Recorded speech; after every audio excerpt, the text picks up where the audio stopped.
Assalamualaikum dan selamat sejahtera. Nama saya Amir Hamzah bin Aminullah, option Matematik 1 dari Institut Pendidikan Guru Malaysia, Kampus Pendidikan Teknik.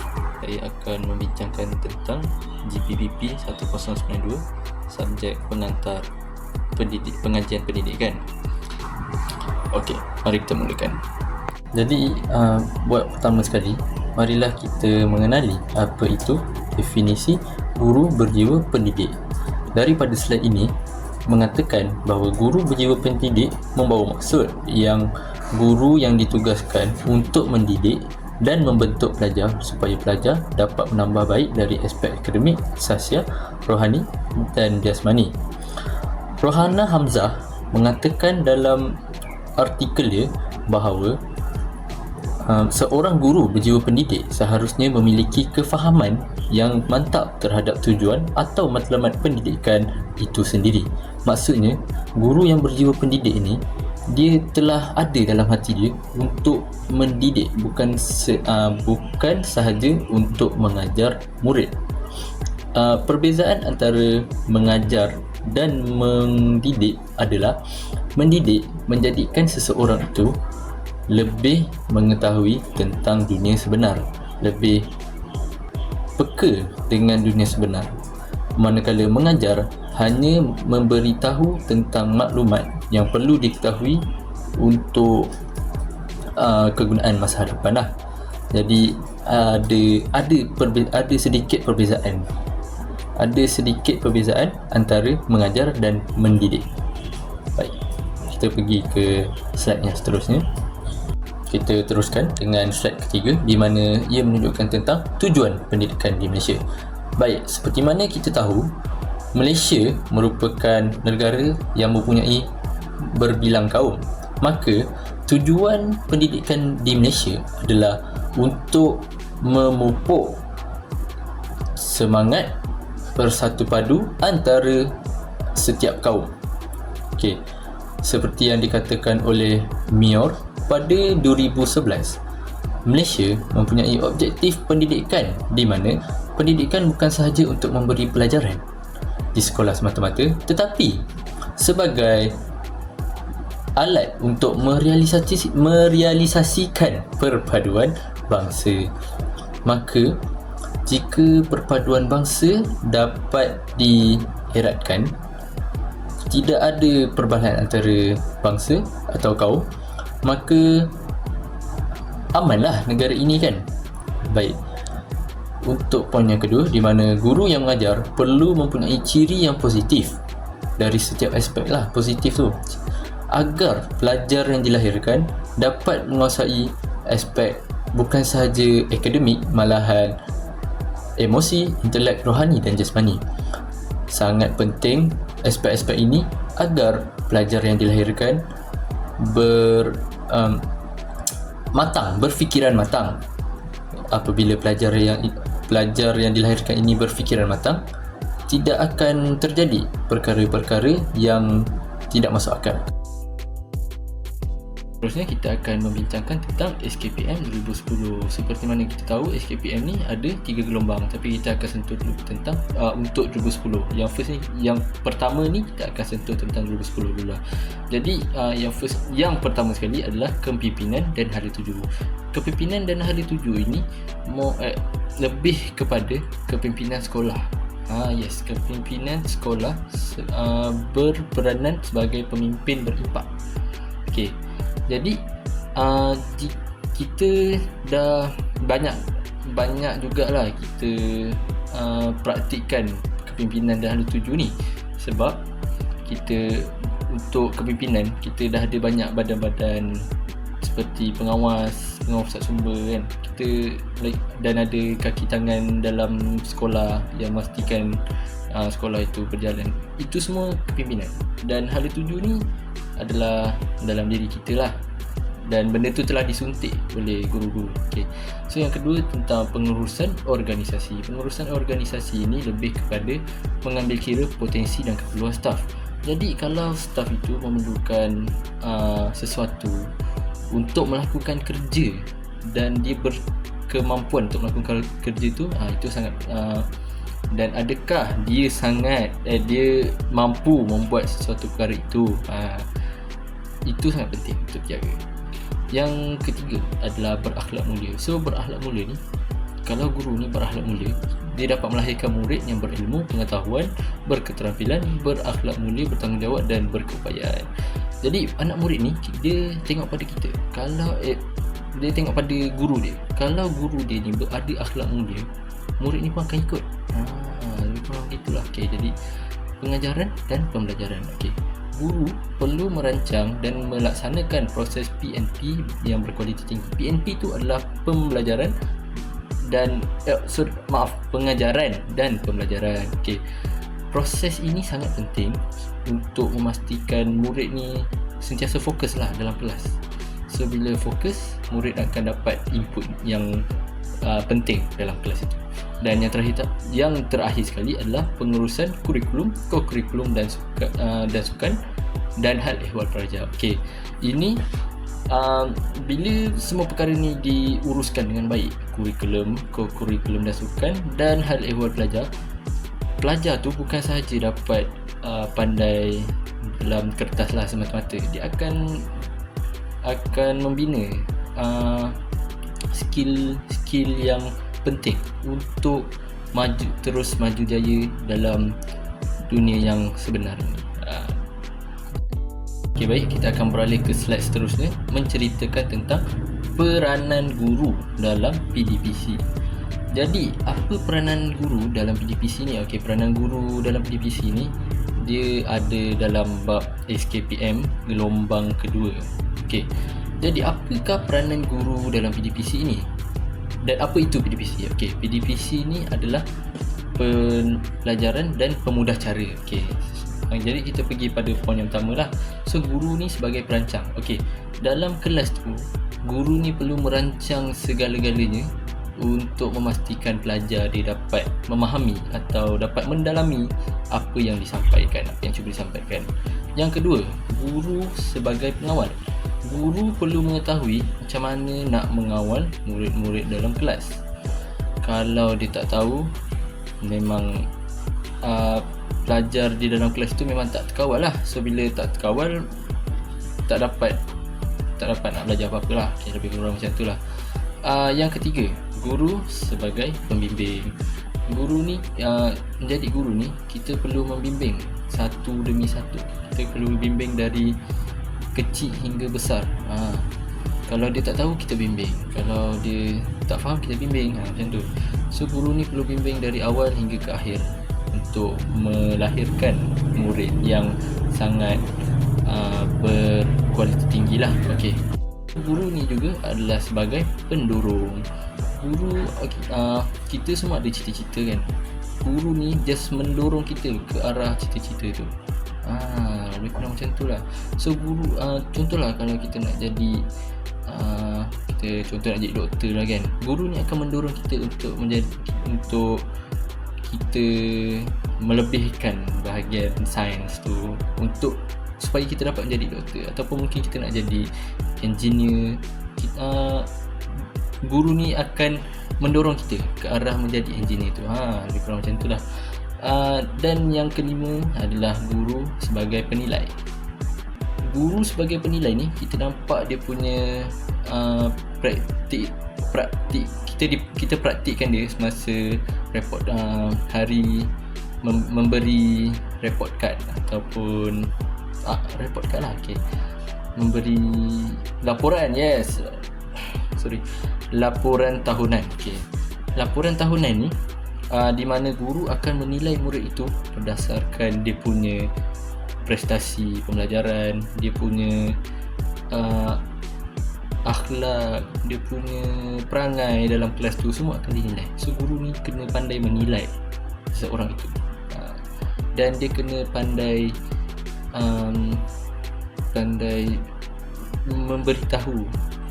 memberitahulah kepada penjaga pelajar tu. Sebab kadang-kadang penjaga pelajar ni dia tak nak mengaku yang anak dia macam tu. So lebih kurang macam tu lah. Dan yang terakhir sekali, bukanlah peranan guru pun, dia adalah peranan murid. So peranan murid kena jadi pembelajar yang aktif. Kalau cikgu tu dah mengajar, dah mengajar, dah semangat dah belajar, memang dia punya cara dia mengajar pun memang dah okey, cara dia terangkan pun dah okey, tapi kalau murid ni tak aktif, tak jadi apa-apa juga. So jadi murid ni dia kena aktif, menjadi pembelajar yang aktif, kena minat belajar agar ilmu tu sampai dalam diri sendiri. Baik, kita akan teruskan ke slide yang seterusnya. Untuk yang seterusnya ini, kita akan menceritakan tentang 5 aspirasi sistem pendidikan negara. Yang pertama sekali adalah akses kepada kejayaan. Saya akan petik sedikit ayat daripada buku ini. Selaras dengan prinsip pendemokrasian pendidikan, iaitu pendidikan untuk semua. Setiap kanak-kanak di Malaysia tanpa mengira latar belakang sosioekonomi dan kelompok etnik mempunyai hak untuk mendapat akses yang sama kepada pendidikan berkualiti. Jadi apa yang cuba disampaikan di sini, tak kiralah anda berbangsa apa sekalipun, beretnikkan apa sekalipun, beragamakan apa sekalipun, anda tetap akan mendapat pengajaran dan pendidikan yang berkualiti tinggi yang sama dengan rakyat-rakyat yang lain. Takkan ada kelebihan kepada salah satu pihak lah pun. Okay. Yang kedua, kualiti standard antarabangsa. Kita menyasarkan yang pendidikan kita ni bertaraf antarabangsa. Jadi peperiksaan seperti TIMSS dan PISA telah digunakan untuk mengukur tahap kepandaian setiap negara lah, setiap murid di negara luar. Kita menggunakan TIMSS dan PISA untuk mengukur tahap kepandaian bila bercakap tentang antarabangsa ini. Okay, baik. Yang ketiga iaitu equity untuk semua murid. Jadi saya akan ambil sedikit ayat daripada buku ini. Penyediaan pendidikan yang terbaik kepada setiap kanak-kanak tanpa mengira latar belakang sosioekonomi, gender dan tempat akan dapat memastikan hak kesaksamaan pendidikan untuk semua. Sama sedikit seperti tadi, tidak kira apa sahaja bangsa, apa sahaja jantina, tempat apa sekalipun akan mendapat, semua murid akan mendapat equity, iaitu pendidikan yang sama rata. Okay. Yang keempat adalah memupuk perpaduan dalam kalangan murid. Memupuk perpaduan ni amat penting. Ini merupakan aspirasi utama negara kita, sebabkan negara kita ni mempunyai berbilang kaum. Jadi Malaysia mensasarkan pendidikan ini dapat menyatupadukan semua kaum agar tidak berlaku perbalahan. Yang terakhir sekali adalah pelaksanaan berkecekapan tinggi. Keberhasilan murid merupakan indikator kepada kecekapan dalam pengurusan sistem pendidikan.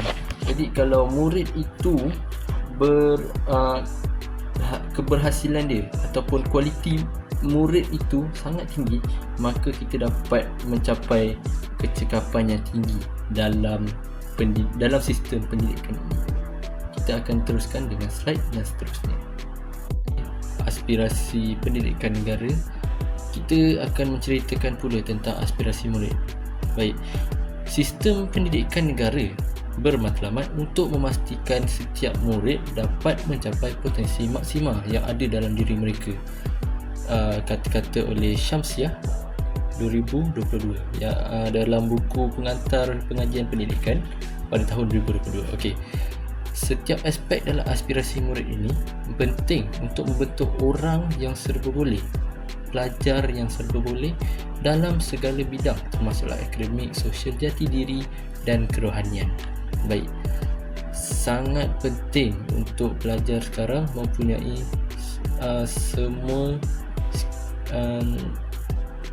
semua perkara inilah, semua bidang ini amat penting pada masa kini untuk menjamin masa hadapan yang cerah oleh pelajar-pelajar tersebut. Okay, baik, kita akan teruskan dengan slide seterusnya. Aspek atau 6 perkara dalam aspirasi murid. Yang pertama adalah pengetahuan. Jadi murid perlu menguasai kemahiran literasi dan numerasi agar dapat menyelesaikan masalah-masalah hariannya berkaitan tentang perkara tersebut. Terlalu banyak masalah sekarang berkait rapat dengan literasi dan numerasi ini. Baik, yang kedua adalah kemahiran berfikir, atau dalam bahasa pasarnya kita panggil common sense. Baik, kemahiran berfikir ini adalah proses kognitif yang membolehkan maklumat diperoleh atau kita berfikir secara logik dan secara kritikal apa yang kita perlu buat pada sesuatu situasi ini. Dan kemahiran memimpin, baik, kemahiran memimpin ini dia memerlukan banyak perkara lah. Yang pertama sekali adalah kita perlu berani. Sebagai pemimpin kita perlu berani, dan yang kedua kita perlu pandai berkomunikasi dengan anak-anak buah kita agar anak buah kita tidak tersalah langkah. Jadi untuk memupuk kemahiran memimpin ni agak susah, tetapi itu masih merupakan aspirasi murid untuk negara kita. Baik, yang seterusnya iaitu yang nombor 4 adalah kemahiran dui bahasa. Baik, seperti mana kita tahu negara kita ini bahasa pengantar pertama kita atau bahasa pengantar rasmi kita adalah bahasa Melayu. Tetapi kita sangat menggalakkan orang Malaysia, sangat digalakkan untuk mengetahui untuk menguasai dua bahasa, dan amat dialu-alukanlah untuk menguasai lebih daripada dua bahasa seperti Mandarin, bahasa Jerman, bahasa Perancis, bahasa Inggeris. Kita sangat digalakkan untuk mengetahui lebih daripada satu bahasa agar kita dapat berkomunikasi dengan baik dengan orang-orang di sekeliling kita. Baik, untuk yang kelima adalah etika dan kerohanian. Murid perlu beretika dan perlu mempunyai semangat kerohanian yang tinggi. Tak kira agama apa sekalipun, kita perlu mempunyai semangat kerohanian yang tinggi. Dalam rukun negara, kita sendiri meletakkan Tuhan, ataupun rukun negara yang pertama adalah melibatkan Tuhan, di mana rukun negara yang pertama adalah kepercayaan kepada Tuhan. Baik, jelaslah di situ bahawa kerohanian ni amat penting dalam negara kita, semangat kerohanian ni. Dan bila kita mempunyai semangat kerohanian, etika tu datang sendiri. Etika tu akan datang sendiri dalam hidup kita. Akan datang sendiri sebab kita orang yang percaya kepada Tuhan. Jadi kita akan buat segala perkara yang baik, semua benda yang baik ikut kepada agama masing-masing. Okay. Dan yang terakhir sekali adalah identiti nasional ataupun jati diri. Baik, identiti nasional ni amat penting, lagi-lagi kalau kita nak terbang ke luar negara, ataupun kita perlu membawa identiti nasional ini. Kita perlu rasa bangga menjadi warga negara Malaysia, kerana tak semua negara semaju Malaysia. Kita janganlah memandang rendah negara sendiri, jangan membandingkan negara kita dengan negara-negara maju yang lain. Bangga dengan status warga negara Malaysia itu. Baik. 11 anjakan ini adalah perkara yang digariskan dalam PPPM yang dijadikan tunjang kepada transformasi sistem pendidikan negara. Jadi ada 11 anjakan ini akan sedikit kena-mengena dengan apa yang kita telah sampaikan sebentar tadi. Baik, yang pertama sekali adalah anjakan pertama, iaitu menyediakan kesamarataan akses kepada pendidikan berkualiti taraf antarabangsa. Baik, perkara ini telah disebut sebanyak 3 kali dalam video ini. Semua berkaitan dengan kesamarataan akses kepada pendidikan agar semua pelajar, setiap pelosok negara dapat merasai tahap pendidikan yang sama. Baik. Yang kedua adalah memastikan setiap murid menguasai kemahiran dalam bahasa Melayu dan bahasa Inggeris dan digalakkan mempelajari bahasa tambahan. Baik. telah termaktub dalam aspirasi murid tadi bahawa kemahiran dua bahasa amat penting, dan bahasa yang amat ditekankan di dalam negara Malaysia ini adalah bahasa Melayu dan bahasa Inggeris. Yang ketiga, anjakan yang ketiga adalah melahirkan rakyat yang menghayati nilai. Menghayati nilai di sini adalah mempraktikkan nilai-nilai murni seperti bersabar,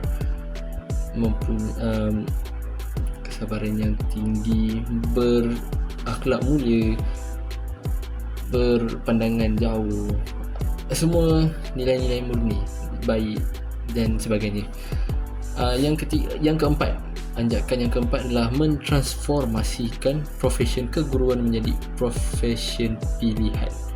Jadi profession perguruan ini akan lebih diiklankan, dan dia akan menjadi profession pilihan. Boleh dijadi sebagai cita-cita lah, bahasa mudahnya boleh jadikan sebagai cita-cita. Anjakan kelima iaitu memastikan kepimpinan berprestasi tinggi ditempatkan di setiap sekolah. Kepimpinan ini amat penting untuk menjaga institusi tersebut daripada untuk memastikan institusi itu sentiasa berfungsi dengan menyeluruh. Bila mempunyai kepimpinan yang tinggi menghasilkan akan menyebabkan institusi itu berfungsi secara menyeluruh.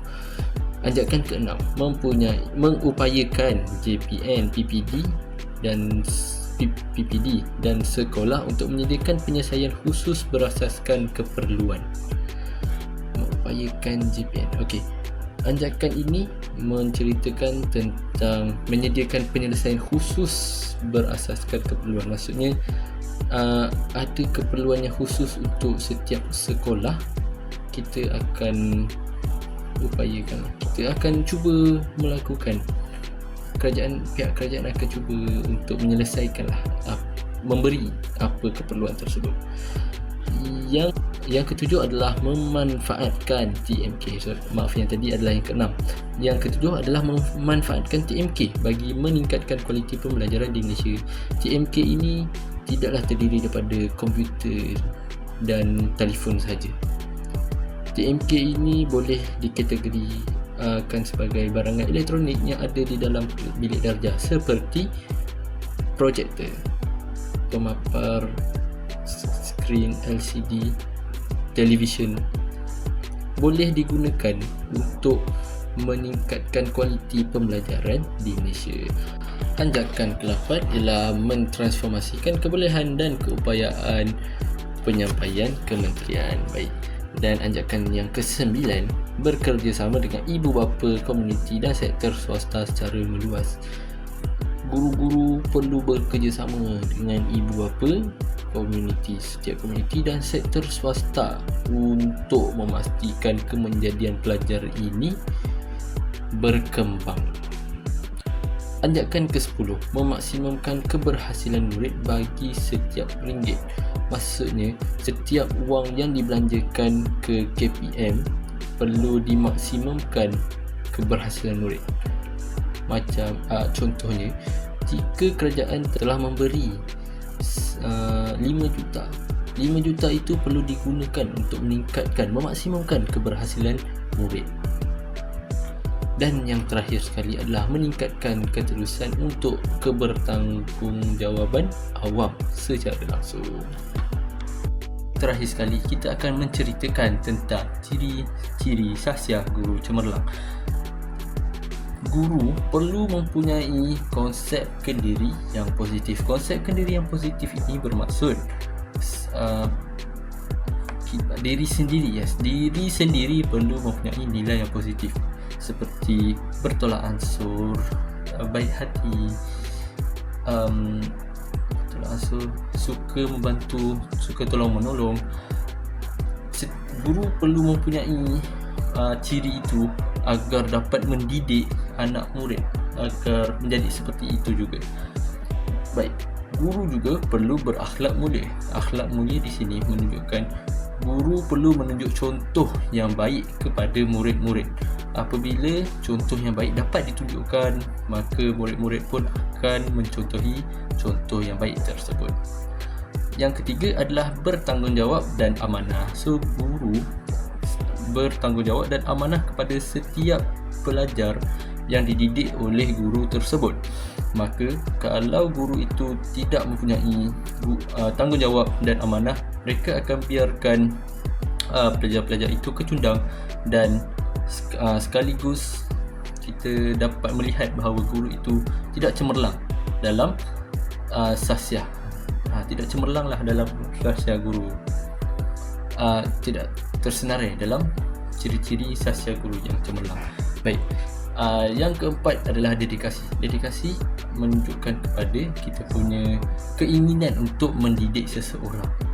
Dalam mendidik ni kita perlu banyak bersabar. Apabila kita bersabar, kita akan timbul satu perasaan, iaitu dedikasi. Dedikasi itu adalah semangat kita untuk mengajar orang. Baik, so bila kita berdedikasi sebagai pengajar, kita akan dapat mendidik orang itu ataupun pelajar itu dengan lebih baik. Seterusnya adalah bersikap terbuka. Guru perlu bersikap terbuka dan perlu menerima apa sahaja karena pelajar, kerana kita tidak dapat mengawal pelajar tersebut. Kita tidak tahu pun latar belakang pelajar tersebut, dan kita tidak akan mengambil endah tentang latar belakang pelajar tersebut. Apa yang kita buat, kita akan mengajar mereka, mendidik mereka menjadi seorang pelajar yang berkualiti tinggi. Dan guru perlu mempunyai sikap ataupun nilai penyayang. Baik. Kenapa guru perlu ada sikap penyayang ini? Agar guru dapat, apabila guru ada sikap penyayang ini, murid-murid akan rasa sejuk dan selamat berada di sisi guru ini, dan akan lebih fokus dengan guru yang mempunyai sikap penyayang ini. Jika guru itu terlalu garang, pelajar-pelajar akan rasa takut, dan ilmu-ilmu yang disampaikan itu tidak akan masuk dalam fikiran mereka. Penampilan. Baik. Guru yang cemerlang perlu menjaga penampilan agar menampakkan yang diri mereka ini sentiasa bersedia untuk mendidik anak murid. So, bila anak murid tengok, wow, cikgu ini mempunyai penampilan yang baik, maka murid-murid akan merasa lebih yakin untuk mengambil ilmu-ilmu yang diajarkan oleh guru tersebut.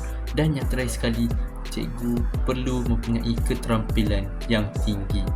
Bila keterampilan tinggi, murid-murid akan rasa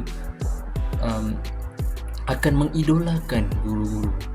Apabila dia mengidolakan guru tersebut, maka dia pun akan mencontohi dan mengambil ilmu daripada guru tersebut. Sekian. Ini menunjukkan beberapa rujukan yang saya gunakan dalam video ini. Baik, itu sahaja daripada saya. Terima kasih.